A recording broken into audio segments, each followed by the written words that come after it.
আজ আমি তোমাদেরকে ঘুরে দেখাবো হুগলি নদীর ঠিক ধারেই হাওড়া শালকিয়ার শেঠ বংশীধর জালান স্মৃতি মন্দির। এই মন্দিরটি আবার নয়া মন্দির নামেও পরিচিত। এই মন্দিরটিতে রয়েছে দেবাদিদেব মহাদেবের বিশাল 51 ফুটের একটি মূর্তি।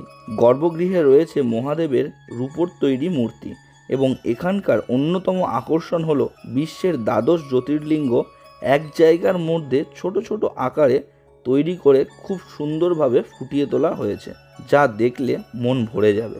এছাড়াও রয়েছে অন্যান্য মন্দির সহ গঙ্গার পাড়ের অপূর্ব এবং মনোরম পরিবেশ। কি ইচ্ছে হচ্ছে তো ঘুরে আসতে?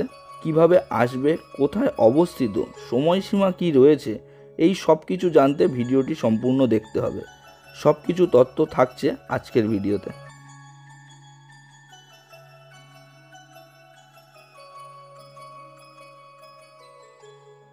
বন্ধুগণ, গুড ইভিনিং। আর একটা নতুন ব্লগে সবাইকে স্বাগত। আজকে আমরা চলে এসেছি নয়া মন্দিরে, যেটা অবস্থিত হাওড়ার শালকিয়াতে। তো এই যে মন্দিরের মেন গেট, আমরা মেন গেটের সামনে দাঁড়িয়ে আছি। এই মন্দিরের নাম হলো শেঠ বংশীধর জালান স্মৃতি মন্দির, আর এটা নয়া মন্দির নামেও পরিচিত। তো এটা বেসিকলি একটা শিব ঠাকুরের মন্দির। আর এই মন্দিরের ভেতরে ভারতবর্ষের যতগুলো জ্যোতির্লিঙ্গ আছে, মানে মোট 12টি জ্যোতির্লিঙ্গ আছে, সেই সব জ্যোতির্লিঙ্গ এখানে ছোট করে দেখানো রয়েছে। তো এই মন্দিরটা ভীষণ সুন্দর। এর ভেতরে 51 ফুটের একটি বড় শিব ঠাকুরের মন্দির রয়েছে। তো সেই সব কিছু আজকে তোমাদের দেখাবো, আর তার সাথে আমিও দেখবো। তো চলো ভেতরে প্রবেশ করা যাক।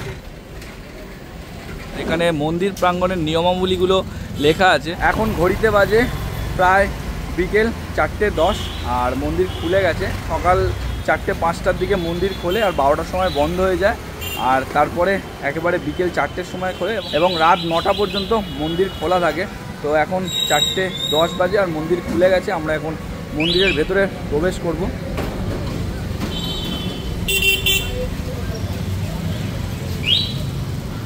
মন্দিরের মেন গেট দিয়ে প্রবেশ করতেই আমরা দেখতে পাচ্ছি একটি শিব ঠাকুরের বড় মন্দির রয়েছে। আমরা মেন গেট দিয়ে প্রবেশ করে গেছি, আর এখানে কোনো টিকিট লাগে না, বিনামূল্যে প্রবেশ। ভেতরে ঢুকি, তোমাদের ভেতরটা পুরো ঘুরে দেখাচ্ছি। এই হচ্ছে মন্দির প্রাঙ্গণ। আমরা ভেতরের দিকে এন্ট্রেন্স করছি। ওই দিকটা দিয়ে সোজা চলে এলাম, আর এখানে একটা বড় ফাউন্টেন রয়েছে। তো বেশ সুন্দর লাগছে। সন্ধ্যাবেলাটা এখানে ফাউন্টেনটা চালানো হয়, আরও সুন্দর লাগে। আর এই দিকটা আকাশটা যা সুন্দর হয়ে আছে, আর আজকের ওয়েদারটা তো ভীষণ ভালো। এই হচ্ছে শিব ঠাকুরের মন্দির। জায়গাটি বেশ সুন্দর, আর আজকের ওয়েদারটা তো মারাত্মক ওয়েদার। এত সুন্দর ওয়েদার বলে বোঝানো যাবে না। চারিদিকটা ঘুরবো চলো। আর ওদিকে গঙ্গার ঘাট রয়েছে, ওই দিকটা পুরো গঙ্গা। তো চলো সেই দিকটা যাই আগে। তোমাদেরকে বলি এই মন্দির কোথায় অবস্থিত এবং কিভাবে আসবে। হাওড়া জেলার শালকিয়ার বাগাঘাটের সংলগ্নে এই মন্দির অবস্থিত। এই মন্দিরটি হাওড়া স্টেশন থেকে মাত্র 15 থেকে 20 মিনিট দূরত্বে অবস্থিত। এখানে পৌঁছাতে হলে হাওড়া স্টেশন থেকে শালকিয়াগামী বাসে এসে সেখান থেকে টোটোতে উঠে বলতে হবে নয়া মন্দির যাবে। তাহলে টোটো একেবারে মন্দিরের সামনে নামিয়ে দেবে। এছাড়াও যদি জলপথে আসতে চাও তবে এই মন্দিরের পাশেই রয়েছে জেটিঘাট, যার নাম বাগাঘাট। এই ঘাটের অপর দিকে রয়েছে আহিরিতলার ঘাট। সেখান থেকে লঞ্চের সাহায্যে চলে এসো এই বাগাঘাটে এবং পৌঁছে যাও এই মন্দিরে। এই হচ্ছে সুবিশাল মন্দির।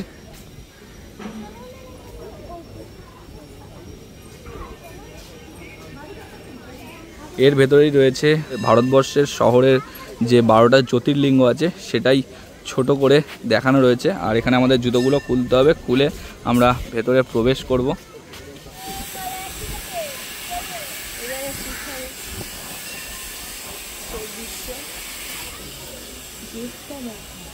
1 2 3 4 5 6 7 8 9 10 11 আর এই 1 12। তোমাদের একটু নামগুলো দেখিয়ে দিই আর মন্দিরগুলো দেখিয়ে দিই। এখানে রয়েছেন বাবা ঘুষ্মেশ্বর, এখানে রয়েছেন বাবা বিশ্বনাথ, এখানে রয়েছেন বাবা ওমকারেশ্বর, এখানে রয়েছেন বাবা ভীমাশঙ্কর, আর এখানে রয়েছেন বাবা নাগেশ্বর।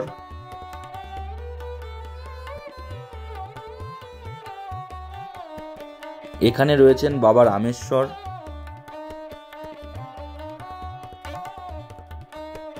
এখানে রয়েছেন বাবা বৈদ্যনাথ,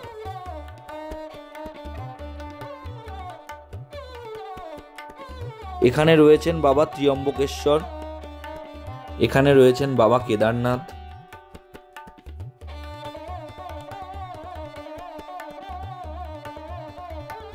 এখানে রয়েছেন বাবা মল্লিকার্জুন,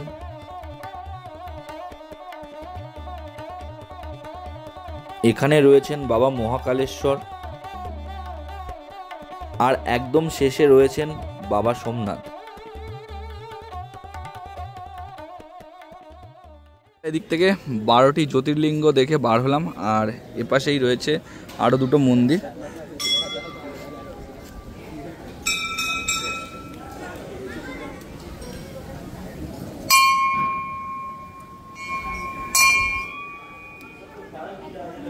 এপারেও রয়েছে আরও দুটো মন্দির।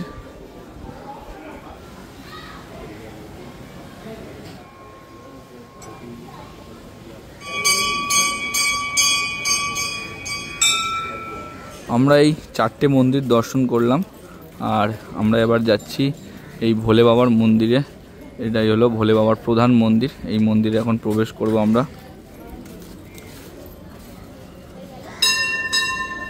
সামনেই রয়েছে নন্দী মহারাজ। এই মন্দিরের ভেতরেই রয়েছে ভোলে বাবার রূপোর মূর্তি।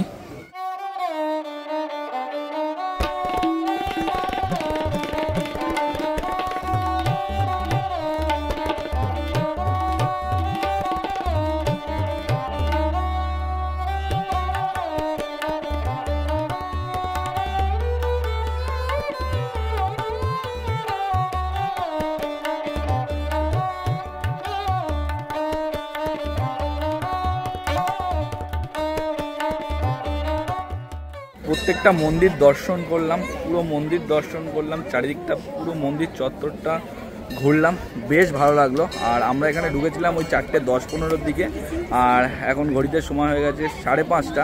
তো এখন মানুষের ভিড়টা মানে জাস্ট মারাত্মক ভিড়, প্রচুর ভিড় হয়েছে এখানে। তো তোমরা একটু দেখাই, দেখো প্রচুর ভিড় হয়েছে, প্রচুর।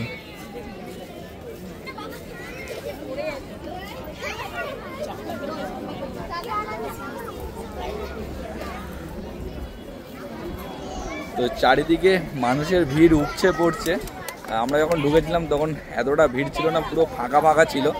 তো চলো আমরা এখন বেরিয়ে যাব বাবা ভোলেনাথকে, এবং যে 12টা জ্যোতির্লিঙ্গ আছে সেগুলো দর্শন করলাম। চারিদিকে আরও মন্দির রয়েছে, সেই ছোটো ছোটো মন্দিরগুলো দর্শন করলাম করে আমরা এই মুহূর্তে এখন বেরিয়ে যাচ্ছি এখান থেকে। তো তোমরা অবশ্যই এখানে একবার এসো, জায়গাটা খুব সুন্দর, বেশ ভালো লাগবে তোমাদের। গঙ্গার যে মধুর ঠান্ডা হাওয়া তোমাদের খুব ভালো লাগবে, আর জায়গাটা তো অবশ্যই ভালো লাগবে। অবশ্যই একবার এসে তোমরা ঘুরে যেও, ভীষণ সুন্দর একটা জায়গা। তো আজকের এই ভিডিও আমরা এখানেই শেষ করছি। তো ভিডিওটা কেমন লাগলো কমেন্টে জানিও, আর বন্ধুদের সাথে শেয়ার করে দিও। ভালো লাগলে লাইক করো, যদি এখনও চ্যানেলটা সাবস্ক্রাইব না করে থাকো তাদের এই চ্যানেলটা সাবস্ক্রাইব করো। তো দেখা হচ্ছে নেক্সট কোনো ব্লগে, ততক্ষণের জন্য টাটা, বাই বাই, সুস্থ থেকো, ভালো থেকো।